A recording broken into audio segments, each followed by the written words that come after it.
والصلاة والسلام على رسوله الكريم وعلى آله وصحبه أجمعين۔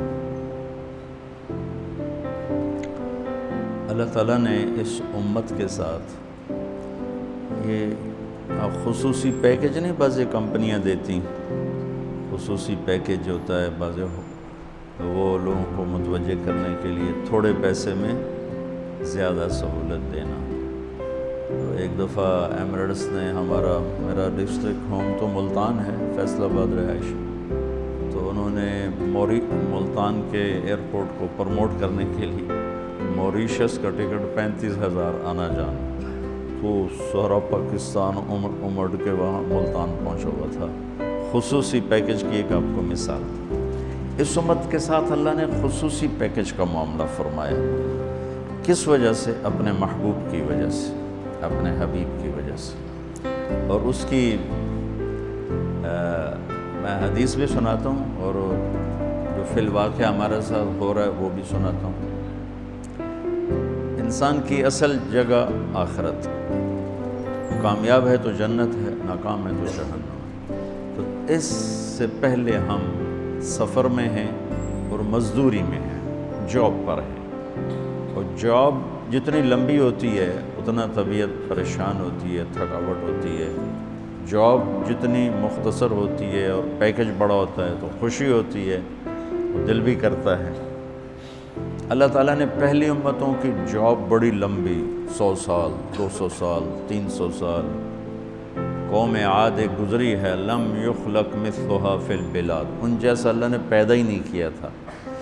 تو ابن کثیر جیسی شخصیت نے لکھا ہے کہ ان کا نوجوان جو فل بالغ ہوتا تھا، ہمارا ہوتا ہے 30 سال فل جوانی ہوتی، ان کا ہوتا تھا 300 سال میں فل جوانی ہوتی تھی۔ تو ان کی جو اوسط عمر تھی وہ 500-600 سال، اس طرح سے۔ ان میں جو ایمان والے ہیں اس کو 400 سال بندگی کرنی ہے، جاب کرنی ہے۔ اور بنو اسرائیل کی عمریں بھی لمبی تھی، تو 100 سال، 200 سال، 150 سال، 300 سال کی اتنی لمبی جاب۔ جب ہماری باری آئی تو اللہ نے ہماری جاب مختصر کر دی۔ آپ نے کہا میری امت کی عمر 60 اور 70 سال کے درمیان ہے، اور باقی کم لوگ ہوں گے جو اس سے پار جائیں گے۔ ٹھیک، تو ایک ہمارے اوپر احسان کیا، جاب ٹائم بہت تھوڑا۔ دوسرا احسان یہ کیا، پہلی امتوں نے کیا قصور کیے، کیا گناہ کیے، سب ہمیں بتایا۔ الم تر کیف فعل ربک بعاد ارم ذات العماد التی لم یخلق مثلها فی البلاد وثمود الذین جابوا الصخر بالواد وفرعون ذی الاوتاد۔ اب یہ پہلی قوموں کا ہمیں اللہ سنا، دیکھا یہ کیا کیا، یہ کیا کیا۔ الذین طغوا فی البلاد فاکثروا فیہا الفساد، انہوں نے بڑی بدماشی کی، تو میں نے کیا کیا، فصب علیہم ربک صوت عذاب، تو میں نے عذاب کے کوڑے برسائے۔ الم تر کیف فعل ربک باصحاب الفیل، یہ سارے وإلی عاد اخاہم ہودا وإلی مدین اخاہم شعیبا۔ آپ قرآن دیکھیں، ہمیں پہلی قوموں کے گناہ بھی بتاتا ہے، سزا بھی بتاتا ہے۔ جب ہماری باری آئی تو ہمارے اوپر دنیا میں بھی پردہ ڈال دیا، آخرت میں بھی، کہ ہمارے بعد کوئی ہے ہی نہیں جس کو اللہ بتائے گا۔ ہم بھی ویسے ہی گناہ کر رہے ہیں جیسے پہلے کر رہے تھے، لیکن ہماری کہانی اللہ کسی کو نہیں سنا رہا، چونکہ نہ کوئی نبی آئے گا، نہ کوئی کتاب آئے گی۔ اور قیامت کے دن جب اللہ تعالیٰ قوموں کے عیب کھولے گا تو اپنا سن لو، ہمارے نبی کہیں گے یا اللہ میری امت کا حساب میرے حوالے کر۔ اللہ فرمائیں گے کیوں؟ کہیں گے کہ ان کو شرمندہ نہ ہونا پڑے۔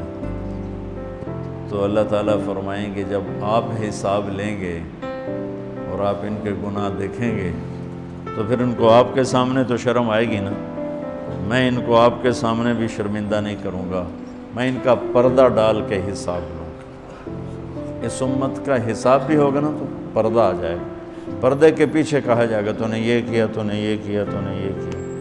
اگر وہ ناقابل معافی ہے تو جہنم میں ڈال دیا جائے گا، پھر سزا بھگت کے باہر آ جائے۔ اور اگر اللہ کی رحمت کے وہ آ گیا چھاؤں میں تو اللہ کہے گا اچھا چلو جاؤ، معاف کیا۔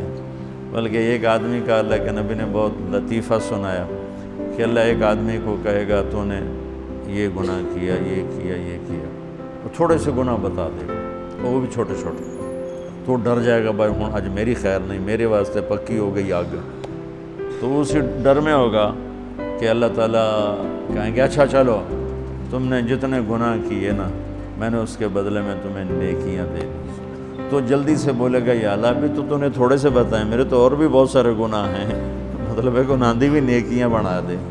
یہ میں آپ کو خصوصی پیکج کی ساری باتیں بتا رہا ہوں۔ تیسرا پیکج کیا دیا؟ گھر پہنچنے کا انتظار تھوڑا کر دیا۔ اصل ٹھکانہ تو آخرت ہے، ہم قیامت کے قریب آئے ہیں، ہم سے پہلے قیامت سے دور تھے، ہم قیامت کے قریب آئے ہیں۔ میرے نبی نے دیکھا سورج غروب ہو رہا تھا، تو آپ نے فرمایا میرے اور قیامت میں اتنا ہی وقت باقی ہے جتنا سورج غروب ہونے میں وقت باقی ہے۔